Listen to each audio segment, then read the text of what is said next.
ओम नमः शिवाय. रामकृष्ण हरी. संत तुकाराम महाराज यांची गाथा, त्यातला अभंग आहे क्रमांक 3329.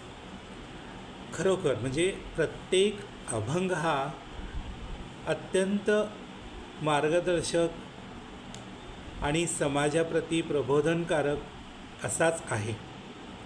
आणि फार खुबीनं तुकाराम महाराजांनी अगदी 3-4 ओळीमध्ये जीवनाचं सार सांगून ठेवलेलं आहे. आता हा अभंग काय म्हणतोय बघा. चंदनाचे हात पायही चंदन, चंदनाचे हात पायही चंदन, परिसा नाही हीन कोणी अंग. चंदनाचे ठिकाणी हीन अंग असं काही नाहीच आहे. दीपा नाही पाठी पोटी अंधकार, सर्वांगी साखर अवघी गोड. साखरेचा कण अवघा गोड आहे, नुसता गोड. सज्जनांचं तसं आहे, संतांचं तसं आहे. तिथे नुसता अमृत म्हणजे अमृत.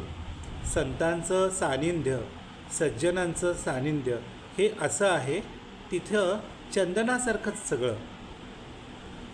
तुका म्हणे तैसा सज्जनापासून, पाहता अवगुण मिळेची ना.